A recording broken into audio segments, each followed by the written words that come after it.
of My Damage with Keith Morris, the founding vocalist of Black Flag, Circle Jerks, and Off. Bad Religion, formed in Los Angeles in 1980 and ranks among the most influential American punk rock bands of all time. They've released 17 albums that have sold over 5 million copies, and they continue to sell out venues all over the world. I'll hand it over right now. Thank you. Good evening, everybody. My name is Ian Winwood. I am broadcasting from London, the home of punk. Hey. My friends in Bad Religion from all, I mean, speaking from all corners of America. We've got some in California. We've got some in the Garden State of New Jersey. We've got one in upstate New York. So it's 4 o'clock somewhere, 7 o'clock somewhere, midnight where I am. So why don't we just say that it's punk 15 in the evening and it's time to set the night on fire. Good night. Jim, we're going to start with you.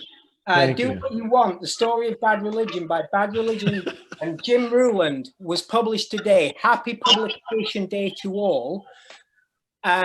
Chris did a little précis of your career so far. So let's get to the specifics of the book.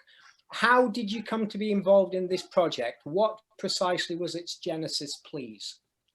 Yeah, well, I think it comes down to really good timing, because when Rick Marino of Bad Religion's tour manager was looking around for someone to write this book, My Damage, the book I had just written with Keith Morris, had just come out, or recently come out. And so a lot of the people were recommending me and pointing Rick in my direction. So from there, it was a matter of meeting with the members of the band and not screwing that up. And we went off to the races. Had you met them before, Jim? They're quite weird, aren't they? You know, I don't think I had seen them, of course, and was a fan of their music, but I'd never met any of the members before. At what point did Bad Religion's music enter your life? I know this because you posted it on social media, but for anyone that hasn't seen that, would you please tell us about your affiliation with the band as a listener? Yeah, well, I grew up on the East Coast, and after I enlisted in the Navy right out of high school, I was stationed in San Diego and got exposed to California punk rock. And I made a tape that I brought with me all over the Western Pacific, and it had Bad Religion's Back to the Known on it, that 5-song EP. And I absolutely fell in love with it. And I kept that tape. I brought it with me to college, back to Virginia. And then I kept it when I went back to California. And it's just been a part of my life ever since. And I still have it.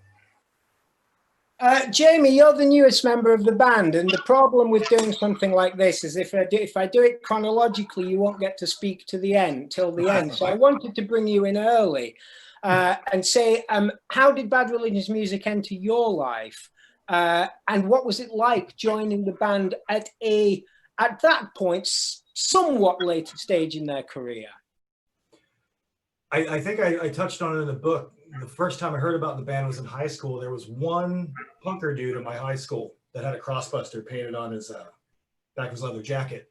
I asked him one day, "What's that?" And he said, "It's this cool band from California. I'll make you a tape." Back when we used to dub tapes. Do that. So he gave me a tape, and it was a horribly dubbed copy. But I've always been kind of a nerd for production. But it sounded really bad, and I was like, "This is the worst sounding thing ever. This is so cool," and I loved it. It turned out when I got the actual copy, I was like, "This is a different record. This actually sounds great." So it was a bit confusing. I thought they were this lo-fi, nasty punk band, but it just turned out I had a bad cassette copy of Suffer. Right. But I still liked it. Right, Mike, the second newest member of the band. Back in the day, you used to run with Steve Jones, so you were legit. You didn't need these American upstart interlopers. Will you tell us about your time on the streets of Los Angeles with one of, if not the original punk rocker, certainly one of?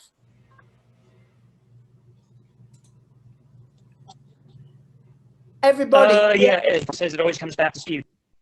I was a punisher. I would get his autograph and get it again at the next show. And eventually he was like, oh, this kid's always going to be here. And when he kind of was on hard times, as I say in the book, I had a car, I had a black-faced Fender Twin and a couple Les Pauls, and I loaned them to him and eventually kind of wangled my way into his solo band and kind of, learned. I already knew how to play guitar because my mom's boyfriend was like a blues guy, but Steve Jones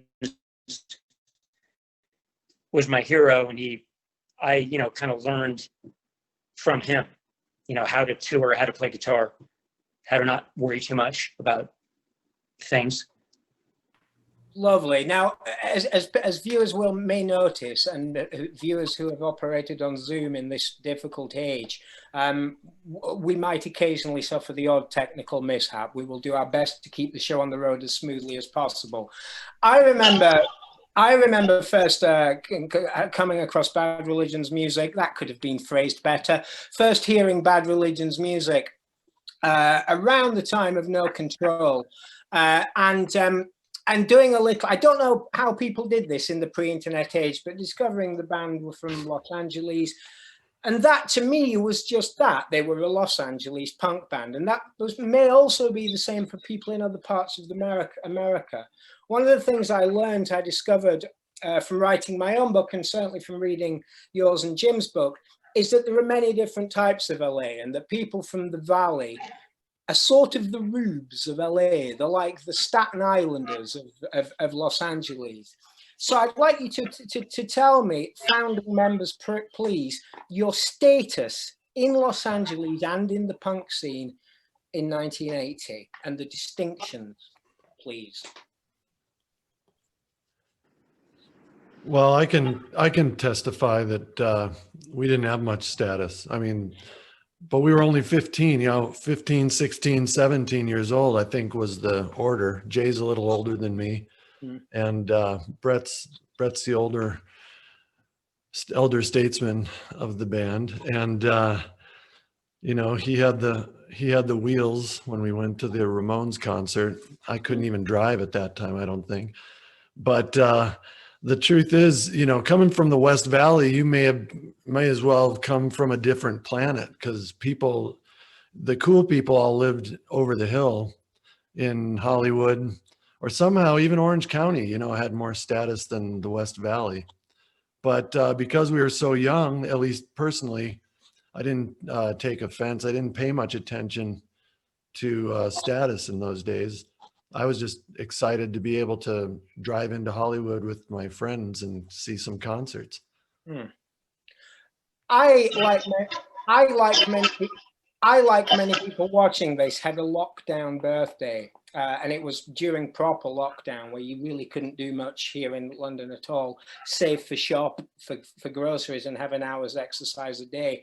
So I had a day of movies, my fiance, and one of the movies that I watched was The Decline of Western Civilization, the Punk Years, which for anyone that doesn't know is a document of pretty much the first wave of punk. It's a very nihilistic film. I don't know if it's wholly representative. Brett, how did you young kids from stable homes and not well-to-do backgrounds, but respectable backgrounds, how were you? Was it a safe space, I suppose I'm asking, for kids from the Valley to rock up to these clubs in Hollywood and see a band like the Germs and X? No, it's interesting that you put it in that way, but it wasn't a safe space. It was the opposite. It was a high-risk space, you know, and things that seemed to have almost turned upside down, to where sort of a value of youth today is safety and safetyism, for lack of a better word. But I think what attracted all of us was the risk and the danger. I mean, it was scary. I would say that the decline, the punk years, was pretty accurate. Right. In terms of how it was in LA. Would you agree, Jay? Yes. I mean, you know, one of the reasons to get in a band was so you could go to punk shows without getting beat up. For me, because I was interested in punk music, but I didn't know how to fight. I was actually afraid of getting in a fight. Yeah. And so I was sort of more of a sensitive, creative kid. And by being in a band, I could go to the shows. There was more than one time where I would go to a punk show, and there's some super scary punk rockers I didn't know. And, you know, the scene was so small and insular back then that you knew most of the punks. And if you didn't know one, there was always some kind of a risk there. And, you know, I thought I was going to get beat up, and these guys were messing with me because maybe my clothes looked too new or something. And one of the guys said, "Oh, aren't you in Bad Religion?" I said, "Yeah, I'm in Bad Religion." I said, "Oh, yeah, this guy's cool. He's in Bad Religion." And then it sort of saved me from getting beat up, you know. Right. That's just to give an idea. It was, but, you know, that's what, you know, so anyway, I can respect that young kids in the punk scene today really want punk to be an inclusive and safe space. And I respect that because values change. But I think what attracted us as kids from the suburbs was we were going into a dangerous place. Right. And we were sort of learning how to push ourselves outside our comfort zone and experiment with danger and risk taking. And that's what made the pit exciting, the punk environment kind of exciting. Brian, rather than wait half an hour until you actually joined the band, out east in Washington, D.C., you had your own thing going on with a little spoken of band by the name of Minor Threat. That seemed to be a scene much more representative of today's values. Is that fair to say, or am I misrepresenting that? No, it's a hybrid, because within the punk scene, there was little danger, I think, but the same idea of going to these ad hoc concerts in inconceivably terrible parts of town that Right. were just fires on street corners and, animals, actual live animals. I saw goats.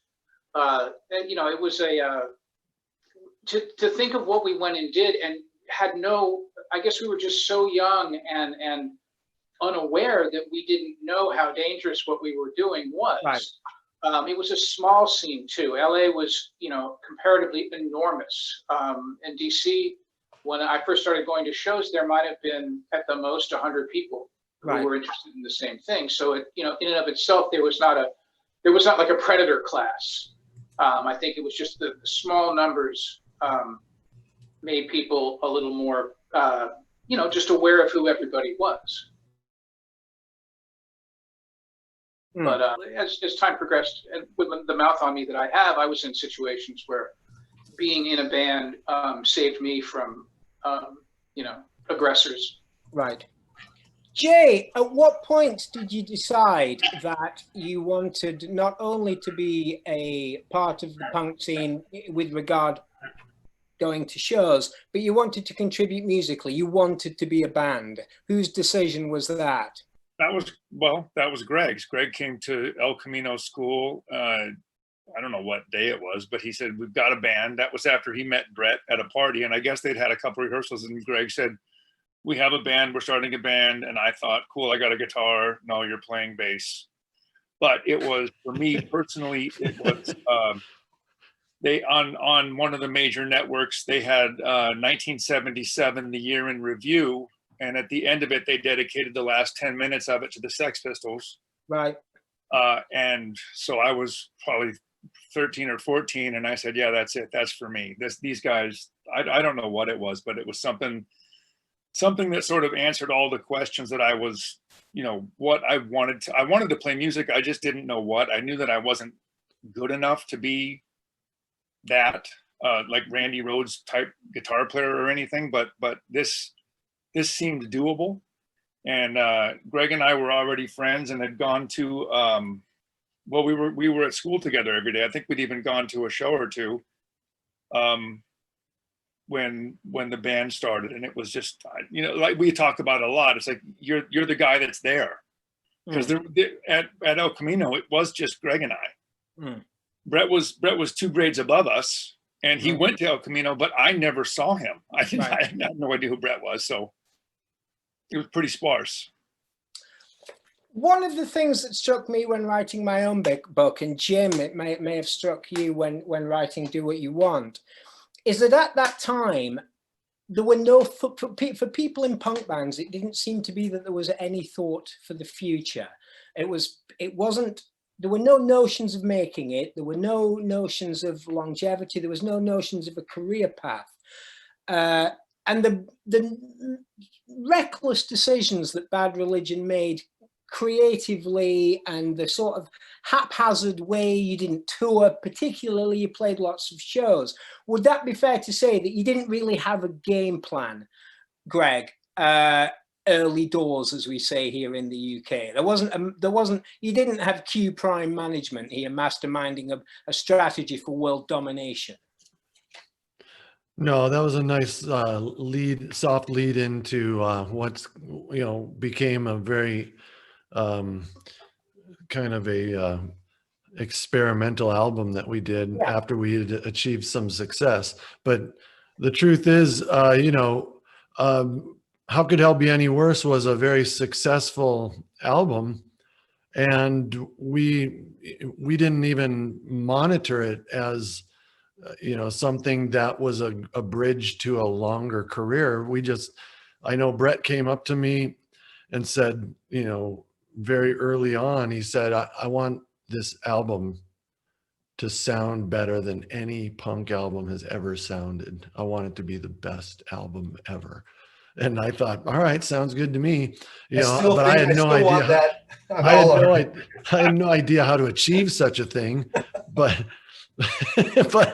that's still my goal with every record, by the way. It's been his goal ever since. I never achieve it, but that's always what I try for. But the truth is, the very next album was called Into the Unknown. Jay walked out of the rehearsal studio when he heard the stuff that Brett and I were bringing into the sessions, and there was not really a discussion of how this is going to affect our career. So I think it's but you could chalk it up to youthful creativity, really. I mean, I would be proud to hear a band, a young band, not care. I mean, look, I'm not a record company person, so I would be proud to hear them say, we're just going to go for it and do what we think is creative, because that's exactly what we did. We thought it was something interesting, and it's for the other people to judge whether it's interesting or catastrophic. But for what it's worth, in my mind, I don't think Into the Unknown and The Empire Strikes First are wholly unrelated albums. I think you sort of returned and did it in the way that it should have been done on The Empire Strikes First. That's just my own observation. Jim, I don't know what your relationship to the punk scene was. You had Back to the Knowns, which I believe came out in 1985. But for anyone that wants to jump in here, it seemed to me that as 1986, 1987, 1988 ticked around, the fury of punk, the sonic fury of punk, had been overtaken by the aggressive new wave of metal bands, Slayer's Reign in Blood particularly.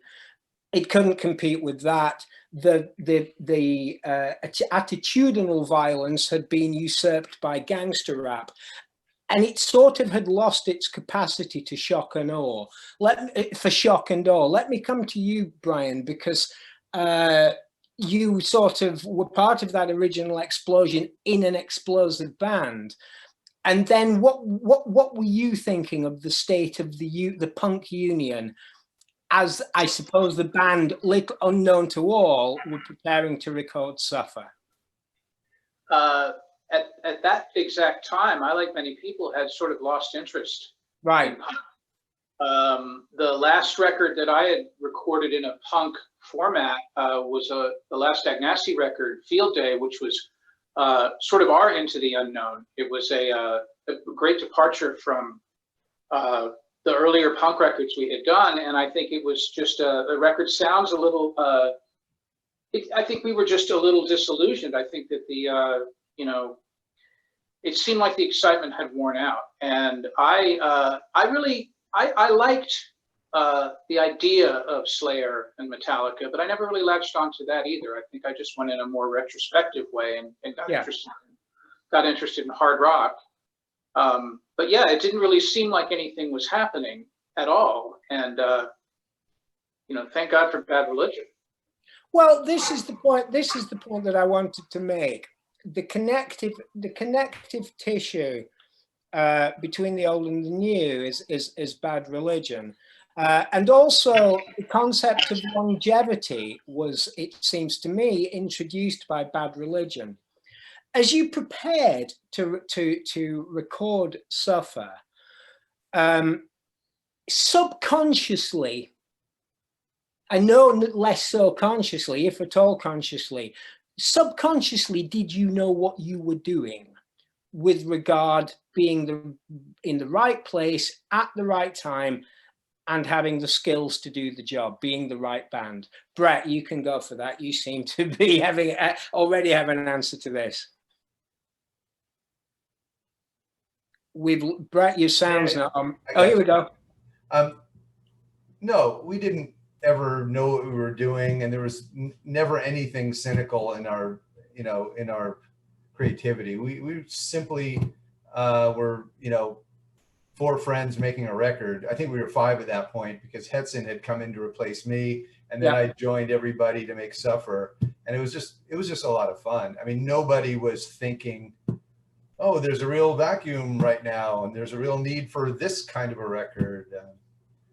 Nothing at all. It was simply, right around that time, Greg had been going to school, and I'd been going to school to be a recording engineer and experimenting with drugs and other things. Sort of the LA underground was interesting back then. And Greg called me up. He's like, Brett, you can't believe it, but these shows are really fun, and we've got a show at Gilman Street, and Hetson can't play it. You should play it. And I did, and it was super fun.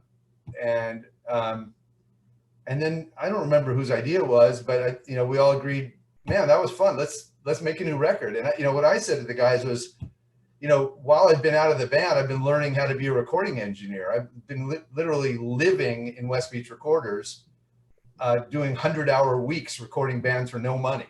That's right. And I know how to do it now. So if you want to write a record, I can make it. It will sound pretty cool. You know what I mean? That was about as much as there was to it. And then Greg said, I have 2 new songs. And we went to this place called Uncle, where we were rehearsing. And Greg taught the band 2 new songs. And then we said, hey, let's do this next Thursday. And we came back the following Thursday, and I brought 2 new songs. And then we came the next Thursday, and Greg brought 2 new songs. And each time we rehearsed, the first time we had 2 songs, the next time we had 4 songs, the third time we had 6 songs. We got to 15 songs, we went in and recorded them. And literally that was as much thought as we put into it. Jay, as someone that was hearing these songs in their embryonic form and then contributing to how they sounded being played with the band, were you aware at all that something significant, not that it would become widely significant, but musically significant in and of itself, was being born here?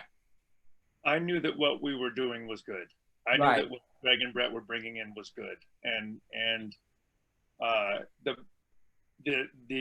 the feeling was that all of the mistakes that we had made, just personally, business wise, band wise, we were putting those to rest with this, and we were doing it just for ourselves. It was all of the music that we had always talked that we wanted to hear.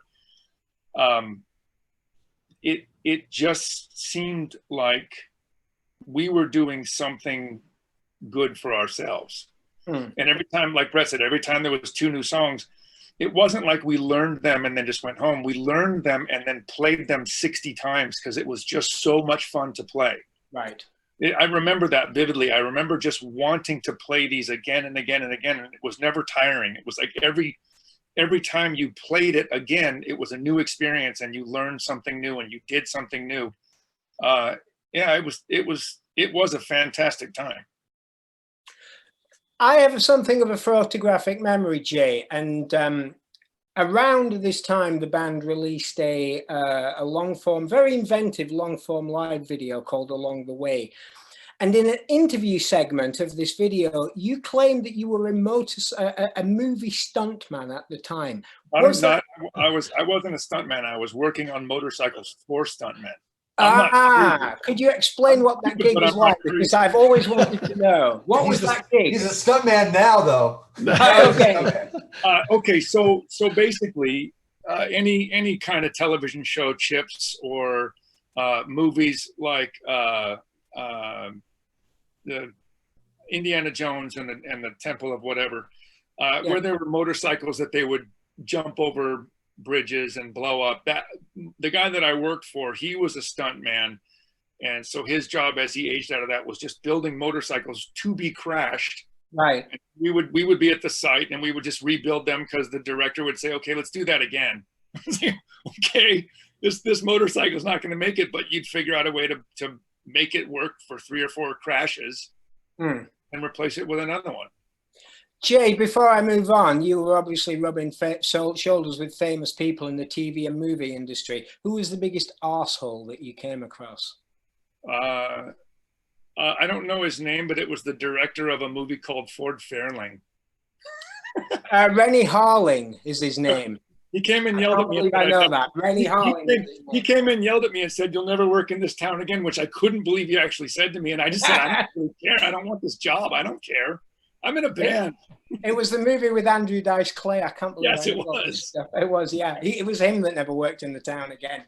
Greg, in order to truly get, I mean, you were a naive band, I think, at the time. I think that's safe to say. I was a what? A naive band at the time. You had naivety. Okay. And you came to Europe, Germany in particular, which was an eye-opening experience. Why was that so, please, for anyone that doesn't know? Well, I would say that I don't know if it's naivety or if it's just, there was not a lot of connection between the German underground punk scene and the Los Angeles club scene that we emerged from. Even in 1989, when we went there for the first time, we were kind of, we were trusting this lunatic in Connecticut who said, you guys should come to Germany. It's going to be huge. And we had nothing better to do, literally. So we said, all right, you got to wait till summertime though, because I'm in school. And then he put together a 12 or 15 city tour in probably 16 days. And, they sent us the airline tickets. So that is naivety in many respects. I'll accept that badge. But we went with open minds, and we were blown away because our records had gotten there ahead of us. And these people, not just in Germany, but in Amsterdam, and I guess we played in Belgium at that time, and everybody loved us. I mean, it was an unbelievable experience. It gave us this feeling of, we got to do this next year, because we had just come off the Suffer tour in '88 around the United States, and we were playing in some places, we were playing to 5 people. Right. Literally. Right. And so we said, this is great because people have heard of us here and they like us. Then we went to the UK. Not so good. The UK, I must say, took a while. It took a while because at that time, I think they were still sore that, indeed the punk scene was pretty much dust at that moment. And they couldn't fathom that it was gaining traction again. Yeah. And so whatever was big in Germany we found this weird pendulum swing for the next decade. If it was really big one year in Germany, it'd be really dead in the UK. But then some years the UK would have this exuberance that we hadn't seen before. And Germany was just sort of lukewarm that year. So right, okay. Do any of you, the three members that were in the band at the time, remember? I believe it was your second show in London. It was. I'm speaking from Camden Town, if anybody knows the area, and just up the street there is a club called the Dome, which is in Tufnell Park, and you played there, supporting Against the Grain. Generator had been recorded. Bobby was in the band as the drummer. And it was the hottest show that I've ever seen. It was so hot, Greg, that you played topless. And I remember Jay, you telling me that it felt like your brain was melting into your ears. Does any of you remember that? It was like in July. Tell us your memories, please. But it was murder in there. What the opening band was Dr. something? Doctor and the Crippens. Yes, something. I don't remember. Anyway, stage was like what? Stage was 2 feet high. Right. It was above a bar. It was packed. Yeah. It was one of those punk rock shows that you just, everybody's melting, but you just keep playing. Greg had learned when we were in Germany that like we coming from America, there'd be like club capacity, 500 people. In Germany, it was like club capacity. How many can you fit in there? Right. All of them. Okay. And Greg would go, we're going to stop for a minute so we can breathe. So we'd sort of learned our way around, like, we're going to take a break, whatever that meant. Yeah. Right. The first German words I learned was open the windows. Right. Open the fenster. You were, Brian, I'd like to tell the story, please. You Bad Religion, as you can see, I'm not going to walk you slowly through all of the albums, but through No Control, Against the Grain, Generator, Recipe for Hate, you became, whether by accident or design, with the infrastructure of Epitaph and how that allowed you to operate as a band, with Greg's studies, your studio work, Jay being a stuntman, obviously, you became scene leaders. You proved that this could be done, that you could draw a crowd, and that you could incrementally, and in some cases more than incrementally, increase your fan base, and that you could do this for a job. You recorded Recipe for Hate. Brian, you went down to the Epitaph office, which I believe at the time was on Santa Monica Boulevard.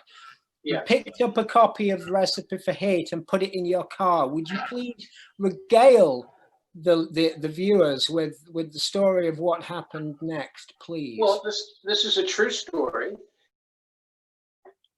and I did get a cassette of Recipe for Hate, and I put it in my car, and I was immediately overwhelmed with the music itself, because I had kind of lost track of Bad Religion. I mean, I was at Epitaph. I had some friends a friend who worked there, and so we had, on one hand, we had this incredible record that just was very, very hard for me to take. I mean, I recall saying, God, if I had just not broken up Dag Nasty, this could be me.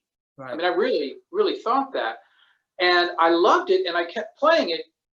I just kind of left it in the car, and I think maybe I left it in there for a couple of days, and I was going to listen to something else, and it had stuck in the car. It had frozen. The deck would not open. The only tape I could play was Recipe for Hate, which, that sends a lot of signals, I would say. Yeah. But it's actually true. And when I sold the car, it had the tape still in it. Which is sort of the vehicular equivalent of selling someone a haunted house. No. How I would say that. You were hustling, Brian, to get even when there was no vacancy in the band.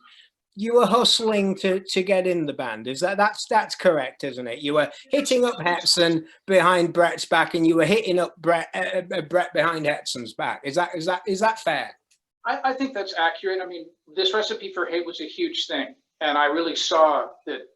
Then I became very interested in Bad Religion, and I was very friendly with Hetson because we were both sort of scene veterans, and we hung out at the same places. And so I saw him more often, and I would always pepper him with the, please, if Brett leaves, let me, give me the call. please, Right. sir.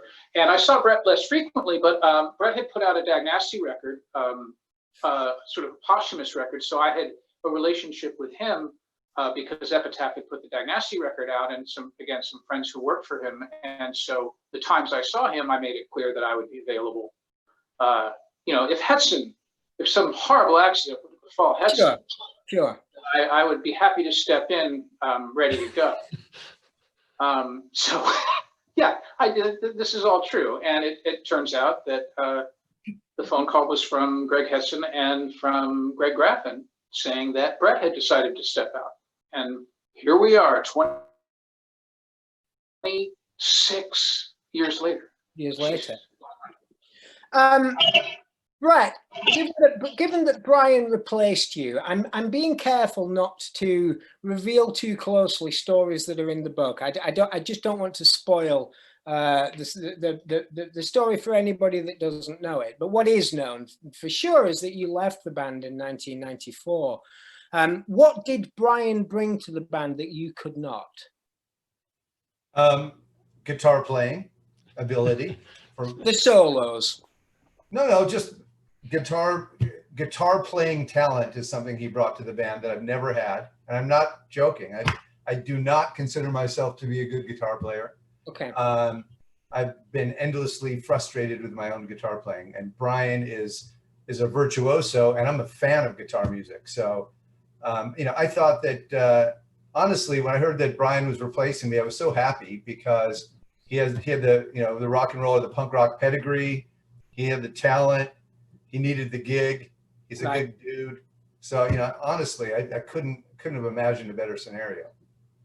It's difficult not to discuss the career of Bad Religion, the lifespan of Bad Religion, without talking about 1994. In 1993, when I was a much younger music journalist, I saw Bad Religion play at just up the street in Kentish Town at what was then the Town and Country Club, and it was not a well-attended show.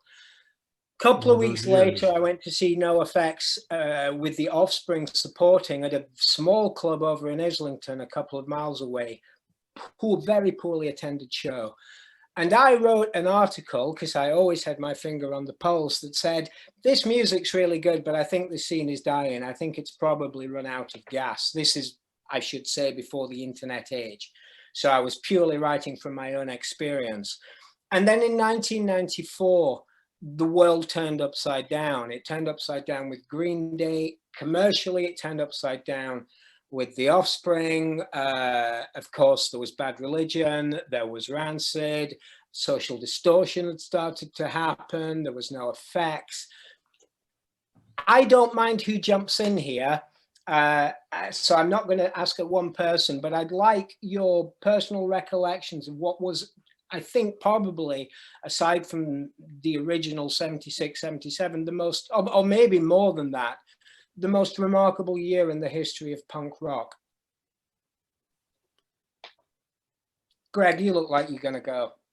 No, I was going to pass it to Brett, because I think Brett was at the, at the coalface. Brett was kind of at the nexus of that activity. Honestly, 1994 was the year that I actually had to take a leave of absence from my PhD program, just because we were getting too many offers. It would have been irresponsible not to honor the offers that we were getting to play shows.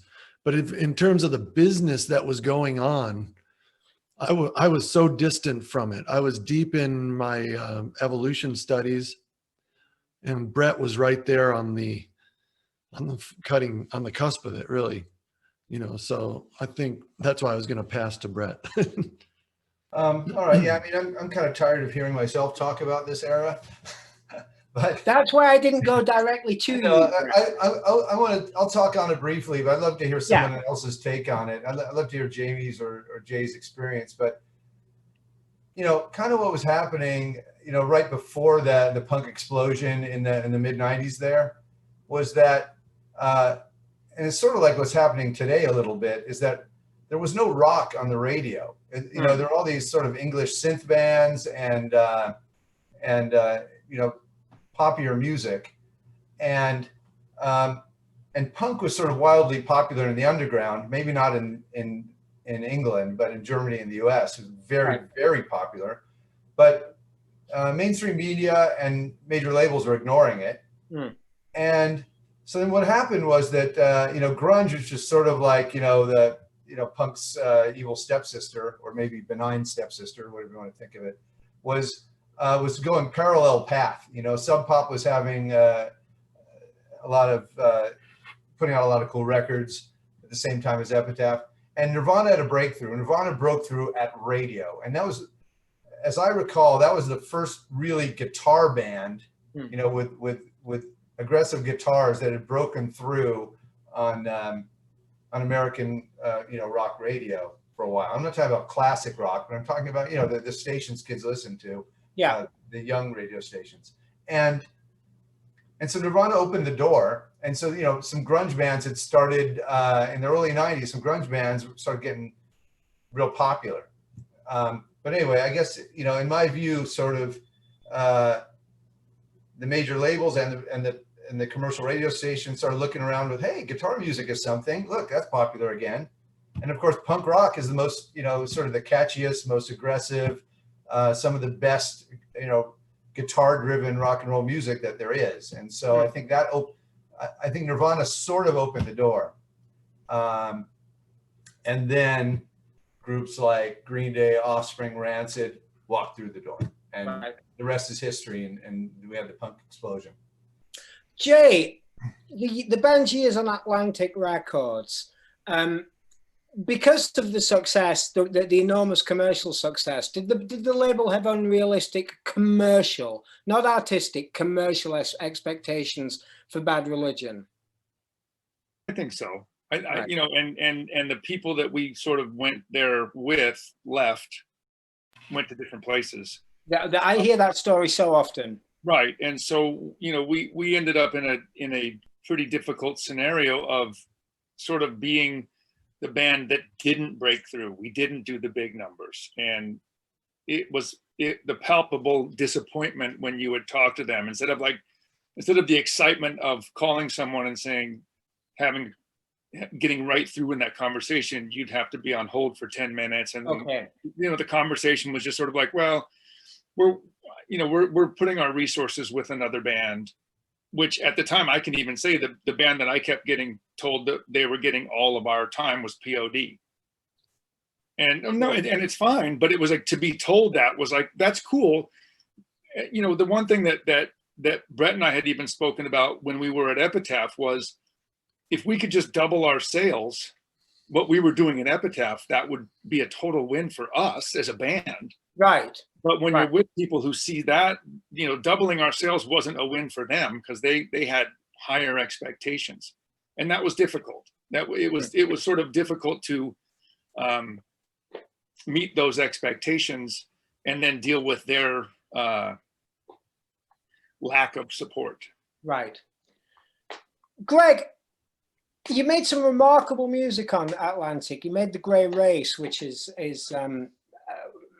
probably my top 3 favorite Bad Religion albums. You can just see the effort that was put into it, into you covering the span that was previously occupied by you and Brett.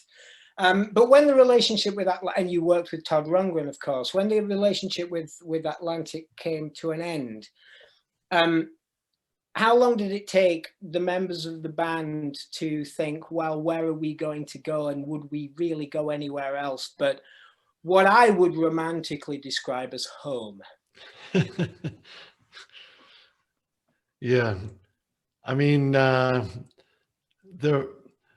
remember being fairly, you know, I think Jay and I had a talk, and around 2000, after the Blink-182 tour, and we just thought, you know, what should we do now? I don't know. You know, it's like, we finished our obligation you know, we had 7 albums or something, or I don't know how many albums we had on Sony and Atlantic, but we had finished our obligation there. Jay and I weren't, you know, sure about next year's tour.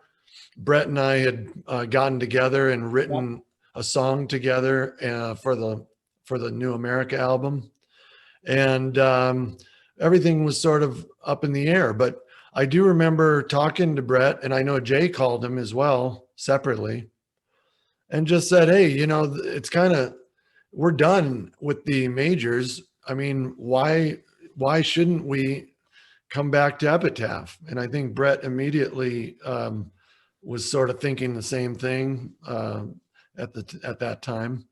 And I know that Brett was excited about writing some new stuff. And that was, you know, the next album that emerged was a great album, Process of Belief. And it emerged from numerous writing trips together. And, you know, Brett and I spent a lot of time writing that album together. And I think he was getting excited about the prospect of releasing it. We should ask him. Well, I mean, we might describe this as the third act, as the third act of Bad Religion.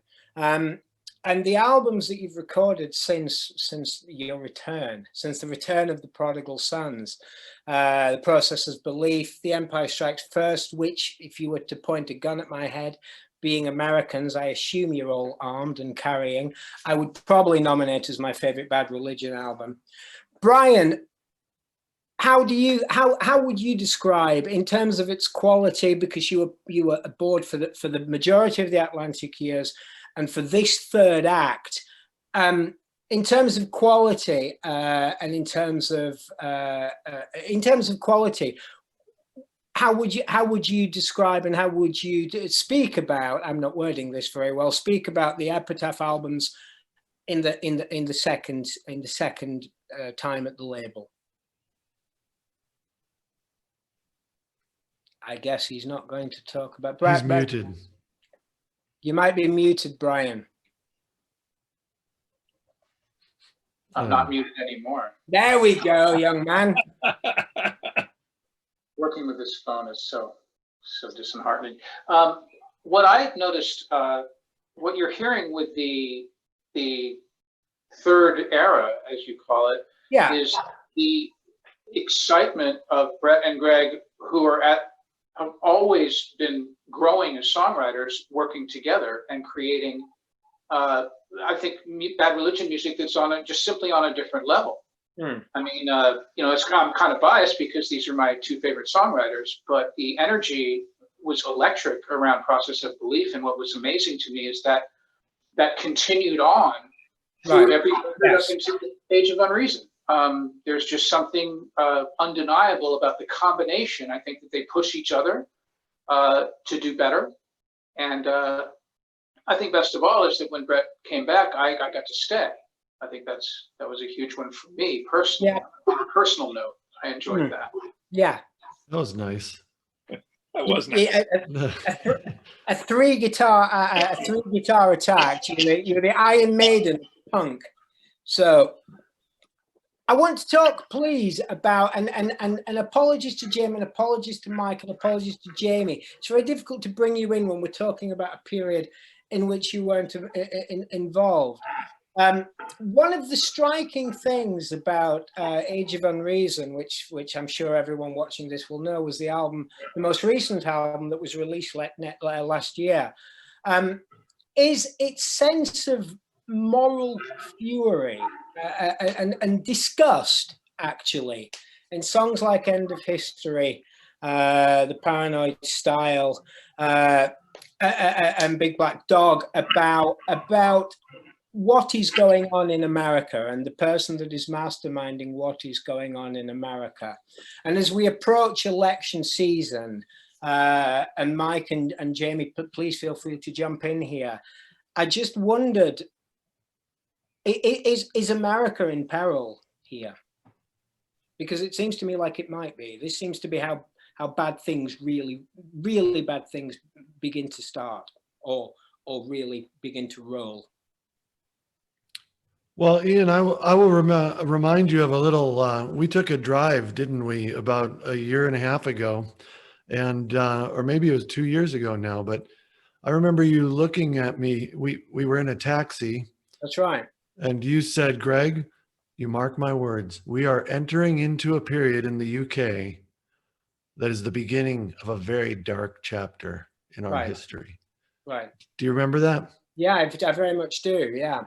And how has that turned out? Well, I mean, the thing about the COVID crisis is that it's a great bullshit detector. I don't think it's any coincidence that it's running riot in America. I don't think it's any coincidence that it accounts for deaths in the UK account for almost 10% of the COVID deaths worldwide. So I would say that it's gone from abstract to literal, is how I would explain it. Yeah, that's a good point. I mean, I think it is in that sense a good gauge, but I think the peril in America, especially even in the last few weeks, you know, the problems that are emerging with the questioning of whether a democracy can function under such mismanagement is probably the most germane to your question. Yeah. And that's why right now I really am focused on and hoping, you know, that the election, I think if you ask that question in a few months, I would give you a more definitive answer. Right. But if you know, I'm very worried about the this election, and I think it is pivotal in answering the question of if we're in dire. I think we're in some, you know, the warning light is starting to turn red, but this election is really important, and you know, I'd like to come back to this question in a few months. Okay. And if anybody else would like to, I've got one eye on the clock here, but if anybody else feels they have anything to say about this most pressing of issues, please do so now. Yeah, I'll say that I'm not as sanguine as Greg, although I'm known to be unreasonably sanguine. Mm. But I can't predict anything, but I'm worried, and I think that we could be in for a crisis in November, and we could be in for anything from a peaceful transition of power to a complete societal collapse. I honestly, nothing would surprise me anymore. Obviously, I can't predict, but I'm worried.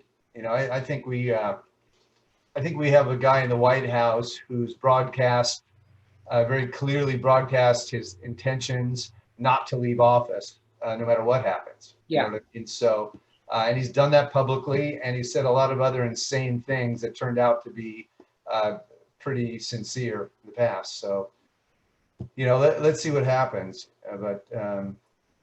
But yeah, it's not a good time to be apolitical. That's for sure. I'll say that. And anybody who cares about this country needs to get out there and vote. Good to see the return of the birther movement, by the way. What a pleasant surprise that was. That's uniquely American. Yes, very much so. Just quickly, there was a man that was in the band for 30 odd years. He provided moral support. I know he didn't contribute to the book.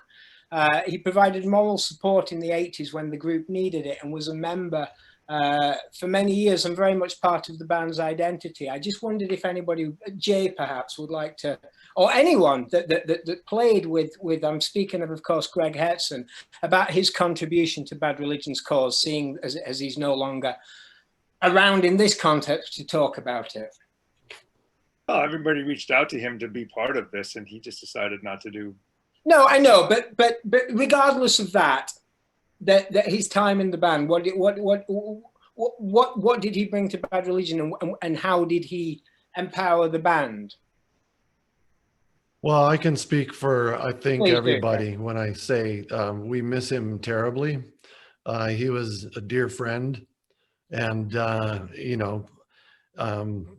I personally think that he would have really contributed to this project, and But ultimately, I respect his decision not to be a part of it. But, you know, he was a friend, and professionally, it didn't work out. And that happens a lot in a professional situation.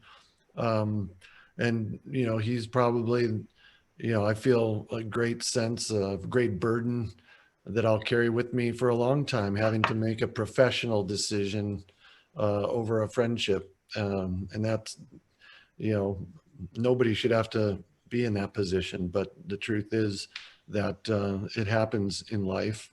And, you know, I miss the guy. When you guys started out all those years ago, 40 years ago, happy 40th birthday, of course. Punk rock was pretty much the most immediate way to get your thoughts and your what you wanted to say into the bloodstream. You could form a band pretty quickly. It was quite easy to play. Boom, you're on stage. Now there are even faster ways to do it. A tweet, a vlog, so many different ways, and social media. I just wondered, is punk rock still on the vanguard that it once was? Anyone, Jim, Jamie, Mike, please, I feel bad because I've not brought you in as much as I would have liked to. Anybody that would like to answer that? Jim, you're the writer. Is punk rock still on the vanguard that it was when it was really the only game in town for pissed off people that wanted to say, I matter? I think the label of punk rock has shifted around quite a bit over the years and splintering into different sections, but underground music will always thrive. As long as there are kids and amps and a place and, you know, place to play and pissed off and the energy to express themselves through their music, their words, they're going to play. So my answer would be absolutely. I mean, if only we had someone that ran a punk rock record label to help answer this question. Oh, look, we do. Brett. I'm speaking, of course, of Jeff Abata. Brett. Brett, it's no longer the only game in town, punk. Is it still the vanguard? And if it's not the vanguard, and I suspect it's not in the way it was, because how can it be? What is it? Cloud rap. I don't know what that is. It's rap music. It's a form of hip hop. Punk rock can't be on the vanguard. We're all almost 60 years old. You know, it's rock and roll. To my kids, anything with guitar and drum is punk rock. You know, that we had the Grammys on at our house, and Steven Tyler was up there doing an Aerosmith song, and my 11-year-old daughter said, "Look, Daddy, those guys are trying to play punk rock. They're terrible." I'd explained to her that just because it has guitars doesn't mean it's punk rock, you know. But you have to have some perspective. You know, I mean, it's easy. You know, when you're 58 years old like I am, it's easy to look in the mirror and go, "Who's that old man?" You know, and to walk around all day and thinking about yourself as that 20-year-old that you remember yourself to be. Right. But the truth is that, you know, we put out our first record 40 years ago, okay? When I was a kid in a band in 1980, do you know what came out 40 years before that?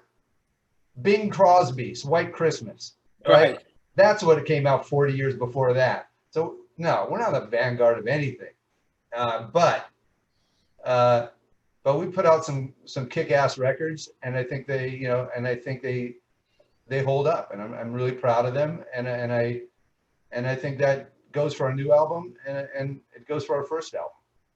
Mike, surprisingly, punkers or punk rockers have proven very partial to nostalgia, which is something that sits very uneasily with me. Bad Religion, while acknowledging the great body of work, push forward. You seem not to be a nostalgic band. Is that your take on the situation? Muted. Oh, I mean, I tried to bring him in. Look. Oh, can you hear me now? Yeah, we can.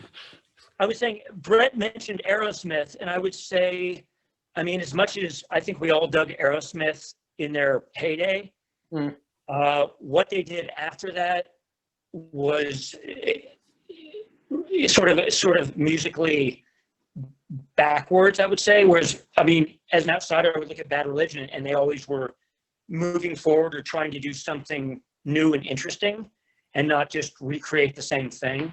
Right. So whether that's cutting edge, whatever, but long story short, they were trying to make a good record and not remake a record from the past. Whereas I wish Aerosmith would have tried to remake Rocks, but there you go. If you were all 15 to 17 years old today, would you form a band? Would you form Bad Religion? Greg? That's an example of a very creative, impossible to answer question. Because all I can speak to is when I was 15. Sure. And you're not aware of your cultural milieu at the time. Okay. Today, I'll tell you this. Listen, it's easier than ever to form a punk band if you want to do it. Back then you had to be like, I had no equipment. Like, I didn't even know where does one go to buy a vocal microphone? Right. If it wasn't for Brett had a PA. Like, because he was in a band before me. Trainer, a Canadian solid state Trainer PA. Yeah, but it came with a microphone, and I was like, Radio Shack had mics. Oh my God, that's what people sing through that thing. And I felt like this is what I've wanted my whole life. Where did you get this? And today you can go to Best Buy and set up, like, you can buy a cheap laptop for like $600 and, or ask for it from Santa Claus or something. I don't know, but you can set up an entire recording studio in a room like this. And so I think if I was 15, I would have a lot more of the technology at my disposal. I know, Brett was always into collecting, and all the guys in the band were really into their equipment. They had this secret knowledge of where to get it. Right. But it's easier than ever to do it now. And I can't imagine, there's more reasons to, there's more reasons to form a counterculture movement or write songs that are provocative today than there was back then. There's, it's easier too. Jim, what are your hopes for the book? Now that it's airborne and that it no longer belongs to you. I know this from being an author myself. It's out there now. It's not yours. What are your hopes for it? Well, I hope it becomes the most popular book about people who wander the land since the Bible. Okay, that's modest. But if okay, good. I think we can do that. I think that's doable. Yeah, okay, that's right in our wheelhouse. And my final question, because I see I've run slightly over time, I hope you all got advance notice of this question. You're reaching an age when people say, how long are you going to go on for? I'm not going to ask that because I don't think that's a particularly relevant question. And who knows? But imagine you were playing your last ever Bad Religion show. You knew it was going to be the last ever Bad Religion show. And I'd like each of the members of the band, and Jim, you can play along as well. And I only say that because if you do, then I can. Which song, regardless of what the audience wants to hear, which song would you like to play as the last Bad Religion song that is played live? And each of you gets to choose. And we'll start with the newest member and work back to the original three. Actually, Jim, we'll start with you. What would you like them to play at the last ever Bad Religion concert, the last song? I have like a very long list of songs that I have never... This is a loaded gun. We don't have time for that. Yeah, but, no. But I think like there's a lot of songs I personally would love to hear, and but I think it has to be "Fuck Armageddon, This Is Hell." I mean, that's an epic song, and I've heard them close out shows that left me with such a incredible feeling that I would want everyone to have that feeling too. I mean, that would be my answer. I would like to hear Beyond Electric Dreams, because I'm nothing if not an obscurist. Jamie, last ever song that you ever get to play with the band at their final ever concert, what is it going to be? God, that's tough because we play all the good songs, but oh man, anything off Into the Unknown, I'm just fascinated with. Okay. So we'll go for Into the Unknown in its I entirety. like that record. So any really, we get to do one. We've been doing one song off of that, so that's great. But just any song off of that, I would just love to do for me. Okay, Mike. I'm going to go with the song I want to play and not want to play, which would be Fuck Armageddon, because I might fuck up that intro. Okay. And then Jay would look at me and I would go to my deathbed knowing I like fluffed one of those 3 fucking notes, which would be okay.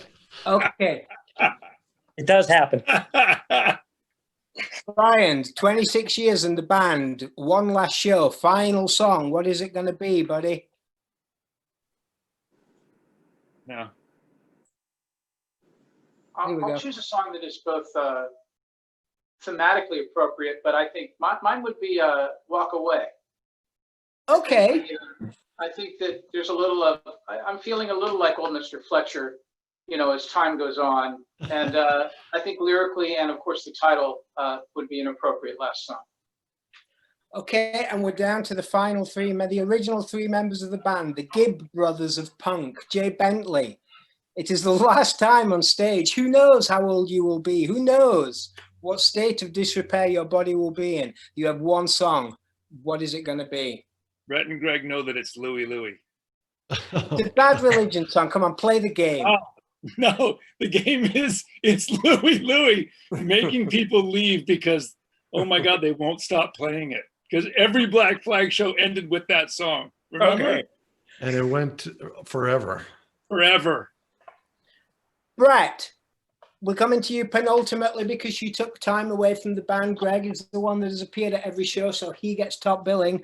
Brett, we have one final Bad Religion show. I think people have got the point of the game now. What is the song going to be, Brett? Can penultimate be an adverb? Penultimately? Jim's the writer. Jim's the writer. Yeah, of course. Yeah, I say yes. I say if it can be one anywhere, it would be in a Bad Religion interview. Okay. Yeah. So it would, for me, it would be Sorrow. Good song. The song John Lennon wanted to write when he was writing Imagine. Good choice. Greg, Professor Greg Graffin in upstate New York. You're holding the mic for the last time. It's the last song. What's it going to be? Well, I'd tell the audience, since the penultimate song was Sorrow, I would like you to wade into the changing tide as you leave the auditorium. That would be my song, Changing Tide. Okay, fantastic. I'm not sure you've quite understood the rules of the game. You're all at different concerts and you all get your last song. This is brilliant. On this note, we've gone a little bit over time. Thank you, everybody from Bad Religion and from the Bad Religion family that has participated in this. Thanks to everyone for watching. I'd like to give a particular shout out to the Facebook group Bad Religion Yay Hey, of which I am a member, who keep me endlessly entertained with thoughtful contributions about your music. And I hope everybody is safe and well wherever in the world you find us. I hope the band is happy. I hope it continues for a long time. And I hope that we get through this. Thank you, everybody. And I hope that you buy the book by clicking the link. Oh, yes, I beg your pardon. One last time, do what you want. Bad Religion with Jim Rulin, published today on Da Capo Press. Enjoy. Thank you, everyone. Thanks. Thank you, Ian. Bye-bye. Thanks, everybody. I Bye-bye. miss you all, and hopefully we will see you all soon. Bye, everyone. Bye. I'm not leaving.